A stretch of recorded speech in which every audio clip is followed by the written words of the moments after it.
My name is Elena. I'm 27. My husband is 42. I used to know the sound of our evenings.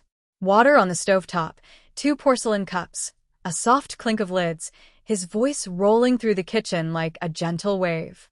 We had a rule: no phones, no work, only tea.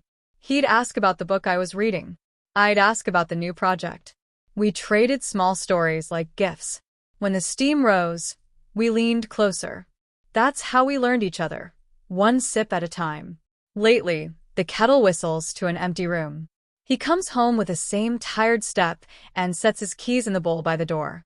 His tie is loose, his jacket folded over one arm, his eyes already far away. I greet him. He nods. We move like partners in a quiet dance. I plate dinner, he sits, we eat. Fork on ceramic, chair legs against the floor, the television breathing in the background. Those are the only sounds. He finishes, thanks me softly, and reaches for the remote. I wait a beat. I wait another. Nothing opens. Tea? I ask. Not tonight, he says, eyes on the screen. Long day.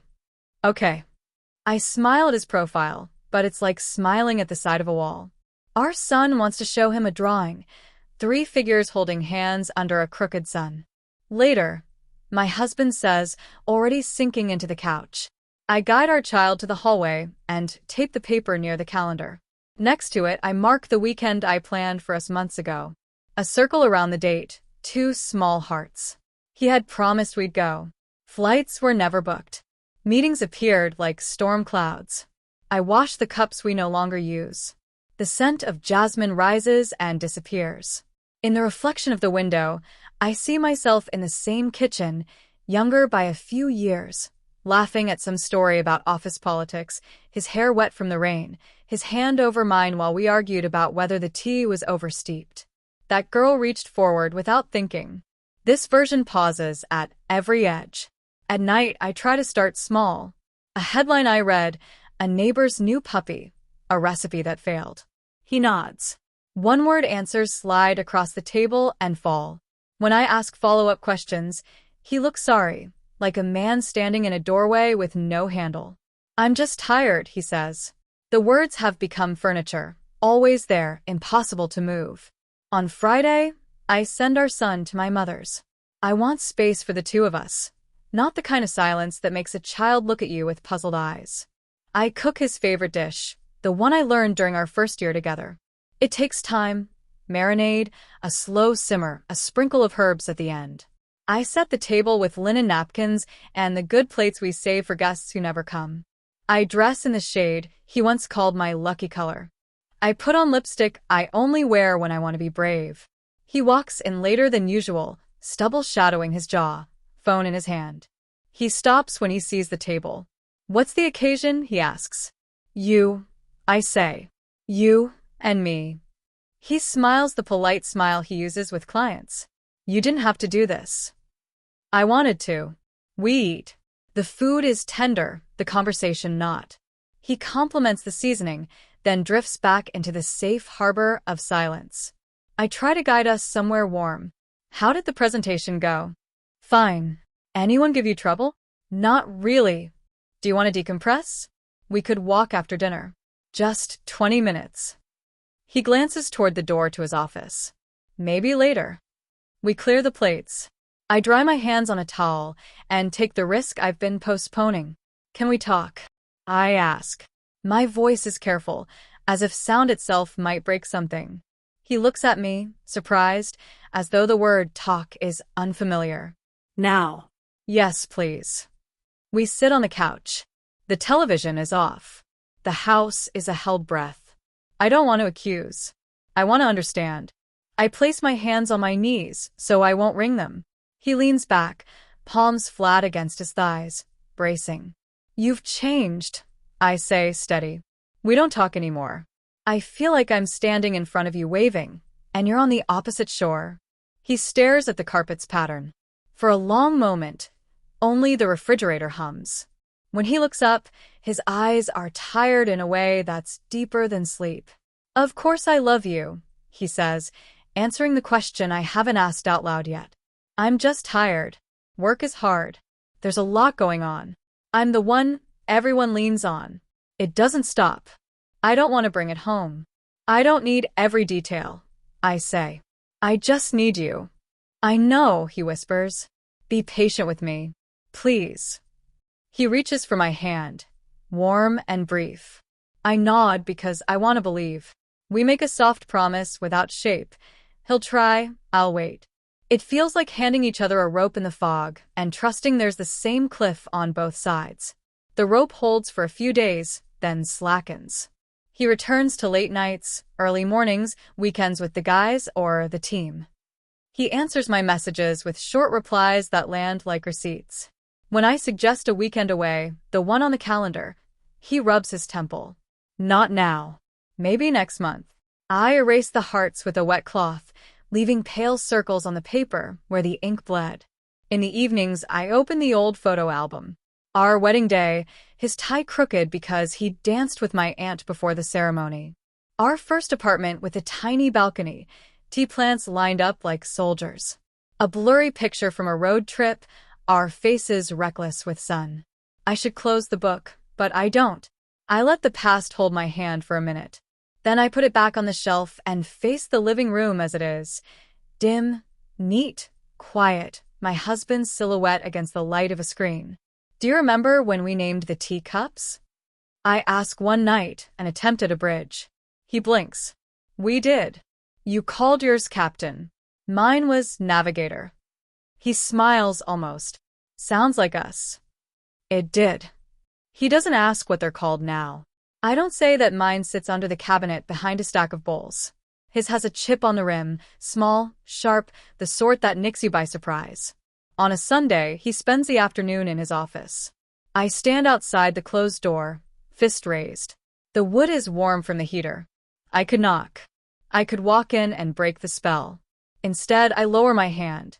I'm tired of being a noise he can ignore. In the kitchen, the kettle shrieks. I turn off the flame and forget to pour.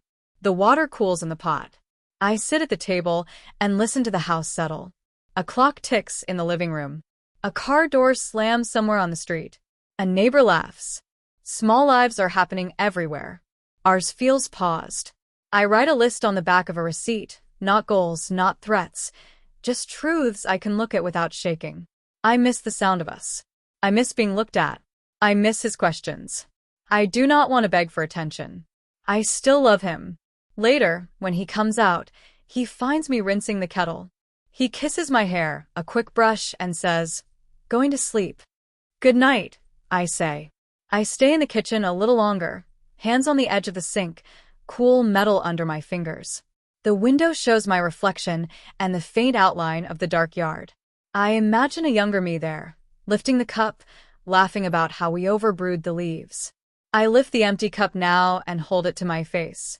Porcelain is cold when it's been left waiting. So is a heart. I turn off the lights and go to bed, careful not to wake him. In the dark, the house sounds bigger. I count breaths until my eyes burn. When sleep finally reaches me, it feels like falling into a quiet lake, still on the surface, full of echoes underneath. I woke up with a decision. I would not wait for change to fall on us like rain. I would try to bring it myself. Our son was already eating breakfast when I leaned close to him and whispered, "How about a little visit to Grandma's this weekend?" His eyes lit up.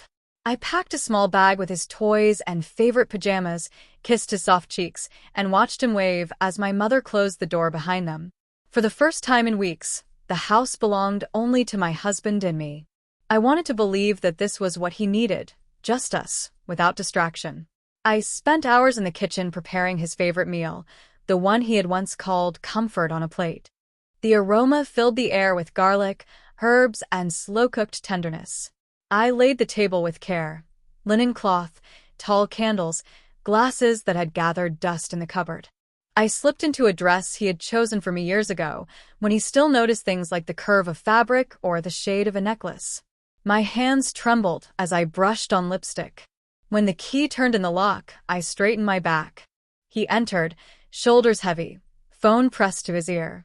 He murmured something about closing figures before he noticed me. His eyes scanned the table, then me. "What's all this?" "It's for us," I said softly. He gave a faint smile. You didn't have to do this. I wanted to. We sat. He ate quickly, offering polite comments about the food, but his gaze drifted toward his phone, resting near his plate. I forced myself to hold his attention. How was your day? Busy, he replied, cutting into the meal. Anything interesting happen? Not really. I pushed a strand of hair behind my ear. Do you remember when we used to walk after dinner? Maybe we could try again tonight. Just 20 minutes around the block. He paused, looked toward his office door, then back at me. Not tonight. Maybe later. The candles flickered. The silence between us felt louder than any argument. I smiled, though the effort burned. All right. After clearing the plates, I followed him into the living room. He reached for the remote, but I stood in his line of sight. Can we talk? I asked. His eyebrows lifted slightly, as if surprised I had spoken. Now. Yes, please. He set the remote down. We sat side by side on the couch, the television screen blank, reflecting our shapes. I clasped my hands together.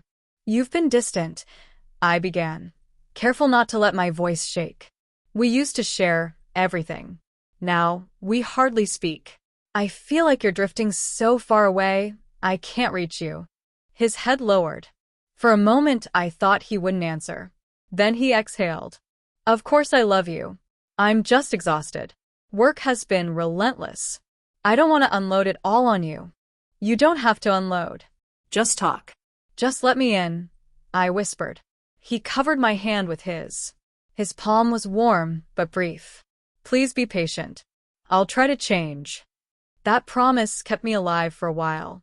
I clung to it as if it were a raft in deep water. The next few days, I reminded myself, he said he loves me, he said he'll try. I smiled more, touched his arm in the kitchen, offered tea at night. Sometimes he accepted, sipping in silence, staring at the steam. Sometimes he shook his head, already reaching for his office door.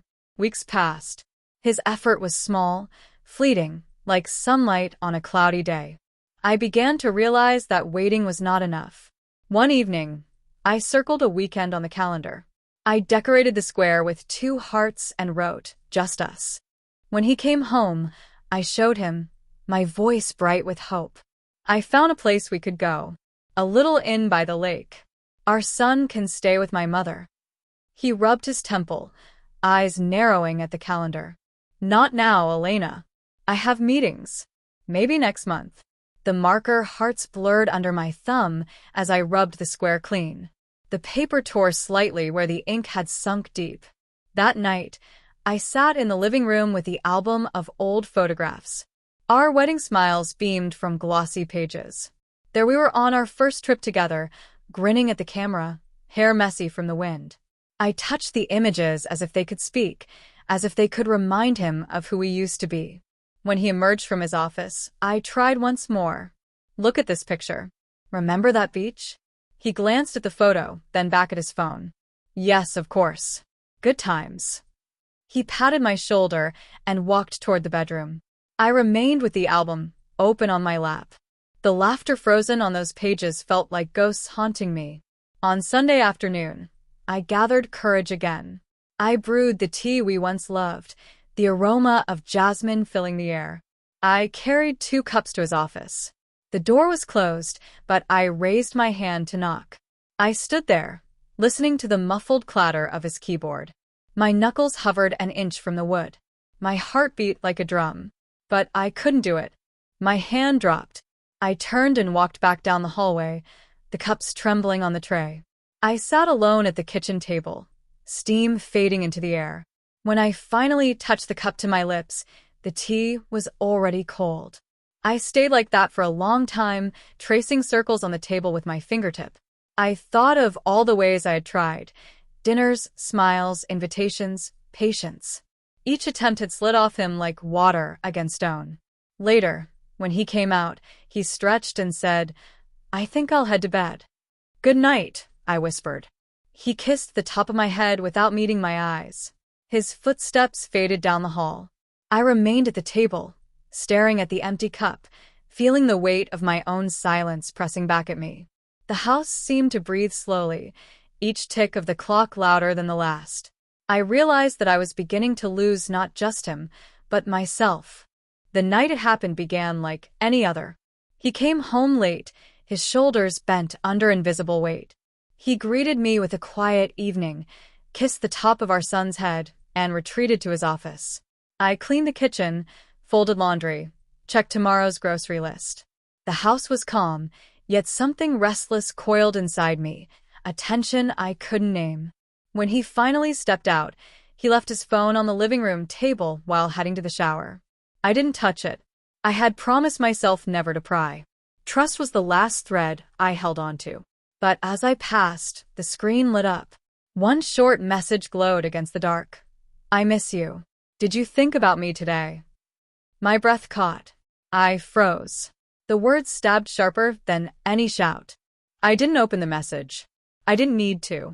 My hands trembled as though the phone itself burned me. I sank onto the couch, staring at the wall. The sound of the shower filled the air, steady, ordinary, cruelly normal. My thoughts raced. Who was she? How long had this been happening? Was this the reason for his silence? The late nights, the closed doors? Tears spilled before I could stop them. When he came back, towel around his shoulders, he smiled as though nothing had shifted. You're still up? I nodded quickly, wiping my face before he noticed. Yes. He sat beside me, hair damp, skin warm from the water. He leaned back, closed his eyes, relaxed. My heart ached. How could he look so peaceful while my chest cracked open? I wanted to scream. Instead, I folded my arms tightly and stayed quiet. That night, lying next to him, I heard his breathing deepen until he slept. I turned on my side, facing the wall, and cried silently into the pillow.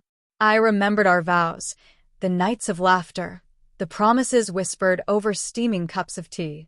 I thought of everything I had given him, my youth, my care, my loyalty. And now his attention belonged to someone else. Morning light filtered through the curtains. He dressed quickly, sipping coffee without a glance in my direction. See you tonight, he said, grabbing his briefcase. I wanted to shout after him. Who is she? Why her? Why not me? But my throat locked. The door closed, and silence filled the room again. That day, I carried the weight like a stone in my chest. I played with our son, built towers with blocks, laughed at his games, but every laugh felt brittle. In the quiet moments, I saw the message again and again, the words carved into my mind. When evening came, I knew I couldn't avoid it anymore. I waited until he returned, until dinner was over and our son was asleep. Then I called softly, "Can we sit down?" He looked wary but agreed. We sat in the living room. The lamp cast a pale glow, shadows stretched across the walls. My hands felt cold. I saw something yesterday. I began, my voice steady though my heart thundered. On your phone. His body tensed. His eyes flicked toward the table where he had left it. What do you mean? A message. From a woman. It said she missed you. That she wanted to know if you thought about her. For a moment he said nothing. The silence was heavier than stone. My breath shook, but I didn't look away. Finally, he whispered, "I'm sorry." That was all. No denial. No anger. Just those two words. I swallowed hard. So it's true. He rubbed his forehead. I didn't mean to hurt you. It wasn't supposed to be like this. I leaned forward. Then why? Was I not enough? Was our family not enough? He shook his head quickly. It's not about you. Work has been overwhelming. I felt trapped, drained. She was just. He stopped, searching for words. It was a distraction. Nothing more. My chest burned. A distraction? Our marriage is not something you escape from like a long day at the office. You promised me forever. He closed his eyes. I know. I failed you. I don't expect forgiveness.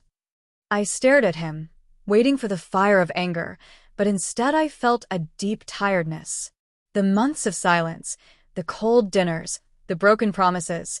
This message was only the final proof of something I had sensed all along. I stood slowly. I need time. I can't live like this, always wondering if I matter. I gave you my love, my trust, my patience. But I can't keep giving when nothing comes back. Elena, he said, reaching for me. Please don't leave. I'll end it. I'll fix this. I pulled my hand away. Words are not enough anymore. I walked to the kitchen, the same place where I had once waited with tea growing cold. I found a piece of paper and began to write. Not a speech, not an essay, just a few lines that carried my truth. I still love you. I still hope for us. But I can't be the only one trying. I miss your heart more than your presence. When I set the pen down, I felt both shattered and strangely clear. That night, while he worked again in his office, I packed a small bag for me and our son. Clothes, pajamas, toothbrush. The essentials for a stay at my mother's house. Each item folded was another step toward breathing again. Before leaving, I placed the note on the kitchen table. My hand lingered on it, trembling, but steady in resolve. I looked once more around the house, the silent living room, the shelf with albums, the chipped teacup. This had been my home, my dream. Yet now it felt like a museum of things that had lost their warmth. I kissed my sleeping child gently, then lifted him into my arms. At the door, I paused. Behind me, the office light glowed under the doorframe. He hadn't even noticed. I stepped outside into the night. The air was cool, brushing my skin with a freedom I hadn't felt in months. I walked down the path, my son's head resting on my shoulder, my bag heavy at my side. I wasn't leaving out of hate. I was leaving because love without voice is no longer love at all. My mother opened the door in her nightgown, hair tied loosely, surprise written across her face. Elena? What's wrong? I shook my head quickly, forcing a smile that trembled. I'll explain tomorrow. Can we stay the night? She stepped aside without another word. Her eyes searched mine, but she didn't push. She took my sleeping son from my arms and carried him to the spare room, tucking him gently under the quilt. I watched for a moment, brushing his hair back from his forehead, whispering, "Sleep well, my love." When I finally lay in the guest bed, exhaustion swallowed me. Yet sleep refused. I stared at the ceiling, listening to the old clock in the hallway tick through the night. The house smelled faintly of lavender and soap, sense of safety. Still, my chest ached with the sharp edges of everything I had left behind.